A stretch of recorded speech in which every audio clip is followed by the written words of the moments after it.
नमस्कार दोस्तों, फिर से आप सभी का स्वागत है हमारे अपनी चैनल हित नॉलेज में। और हित नॉलेज चैनल के अंदर क्रांतिकारियों की गाथा आपने सुनी, जिनमें गुजराती और हिंदी दो भाषाओं में मैंने वीडियो डाले हैं। इसके अलावा और भी भारत के गौरवशाली व्यक्तित्व हो गए, उनके बारे में भी वीडियोस बनाए हैं। आज बात करनी है भारत के महान वैज्ञानिक, खगोल शास्त्री, गणित शास्त्री आर्यभट्ट के बारे में। जी हाँ, वही आर्यभट्ट जिन्होंने शून्य की खोज की, बस यहाँ तक ही जानते हैं। शून्य के अलावा और बहुत खोज किए उन्होंने। तो इस वीडियो में जानेंगे उन्होंने कौन सी किताबें लिखी, कौन सा ग्रंथ लिखा, और उस ग्रंथ में और कौन कौन से आविष्कार उन्होंने किए, जिससे दुनिया पूरी आज चकित हो गई है। तो आर्यभट्ट के जीवन के बारे में पहले बात करेंगे हम कि आर्यभट्ट का जन्म गुप्त साम्राज्य के दौरान हुआ था। ईस्वी सन 476 में हुआ, पाटलिपुत्र में, जो कि आर्यभट्ट उस समय के महान गणितज्ञ थे, साथ साथ एक महान ज्योतिष शास्त्री भी थे। और इतिहास की ओर देखें तो उनकी जो पर्सनल लाइफ है उसके बारे में ज़्यादा जानकारी नहीं मिलती, किंतु यह निश्चित है कि आर्यभट्ट ने नालंदा विश्वविद्यालय में पढ़कर महज 23 साल की उम्र में एक ग्रंथ लिखा। उस ग्रंथ का नाम था आर्यभट्टीय। उस वक्त के राजा बुद्धगुप्त थे। तो इस जीनियस व्यक्ति से प्रभावित होकर उनके इस ग्रंथ को देखकर बुद्धगुप्त ने नालंदा विश्वविद्यालय का प्रमुख चुनने के लिए मजबूर कर दिया। आर्यभट्ट को नालंदा विश्वविद्यालय का प्रमुख बना दिया जाता है। और मैं अभी जिस ग्रंथ के बारे में कह रहा था कि आर्यभट्टीय, वो ग्रंथ, अब वो ग्रंथ वर्तमान में भी वैसा ही है जैसा उन्होंने आज से 1600 साल पहले लिखा था। क्या है इस आर्यभट्टीय ग्रंथ में, तो इनके बारे में बता दूं कि इस ग्रंथ में 121 श्लोक हैं। अब 121 श्लोक जो लिखे हुए हैं वो ग्रंथ के हिसाब से काफ़ी कम है, लेकिन संस्कृत भाषा की ताकत है कि काफ़ी कम शब्दों में बहुत कुछ कहा जा सकता है। और पूरी दुनिया इस आर्यभट्टीय को ग्रंथ के रूप में स्वीकार करती है, क्योंकि वो श्लोक के अंदर उन्होंने बहुत सारी जानकारियाँ दी हैं। श्लोक गिनती में कम है, फिर भी वो ग्रंथ माना जाता है। अब ये आर्यभट्टीय ग्रंथ जो 4 भागों में विभाजित है, एक है गीतिका पाद, दूसरा भाग है गणित पाद, तीसरा भाग है कालक्रिया पाद, और चौथा भाग है गोलपाद। गीतिका पाद के अंदर उन्होंने गणित की मुख्य जानकारियां दी, फिर समय के माप की जानकारियां दी। फिर गणित पाद के अंदर गणित की बहुत सारी जानकारी दी है। 10वीं कक्षा में जो समीकरण पढ़ाए जाते हैं उनके बारे में भी उन्होंने उल्लेख किया हुआ है। कालक्रिया पाद, तो कालक्रिया पाद में भी मेजरमेंट ऑफ टाइम के बारे में, ब्रह्मांड में ग्रहों की स्थिति के बारे में उन्होंने वर्णन किया है।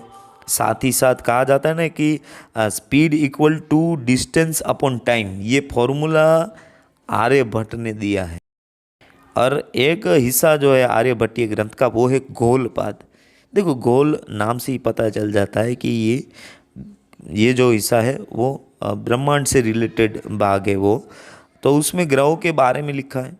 हाँ, साथ ही साथ त्रिकोणमिति के सिद्धांत भी उन्होंने दिए हैं। वैसे जब कभी भी त्रिकोणमिति का जिक्र होता है तो यूनानियों को श्रेय दिया जाता है।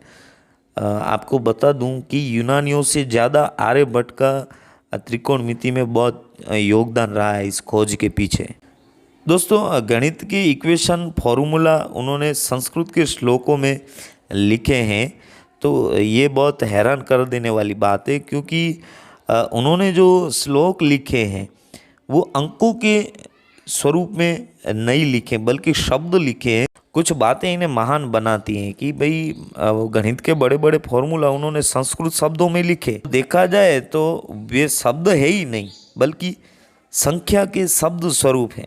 अपने आविष्कार से पूरी दुनिया को प्रभावित किया है, ये हमें नहीं भूलना चाहिए। साथ साथ बता दूं कि पाई की वैल्यू ये खोज करने वाले भी आर्यभट्ट ही थे। और 3.1416 के अंदर दशमलव जो आता है,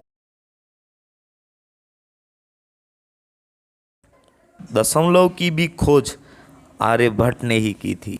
तो दोस्तों, आर्यभट्टीय के गौलपाद में चैप्टर नंबर 4 का श्लोक मैंने एग्जाम्पल के तौर पर दिया है, जो मुझे मिला है।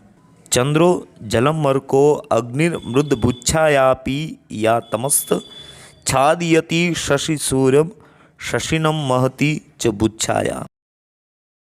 देखो, इनके अंदर आप देख सकेंगे कि सूर्य ग्रहण और चंद्र ग्रहण का जिक्र किया है, साथ ही साथ चंद्र पर पानी की बात की है, सूर्य पर अग्नि की बात की है।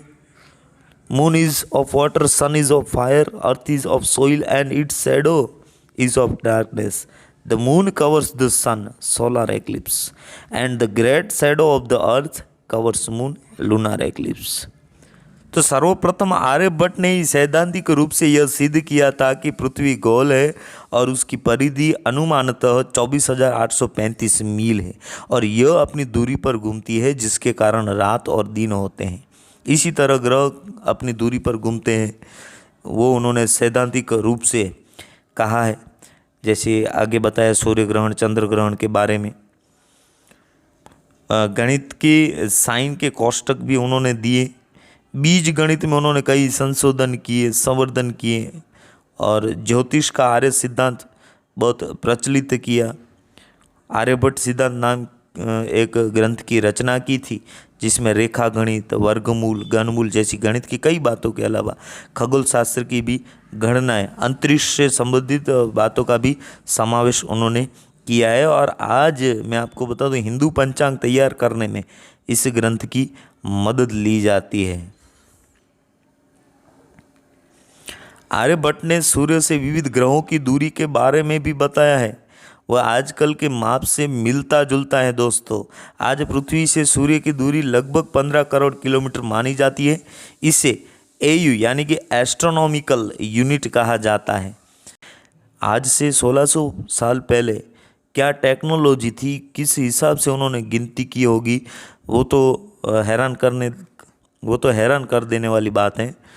लेकिन उन्होंने जो खोज की वाकई ही काबिल तारीफ थी।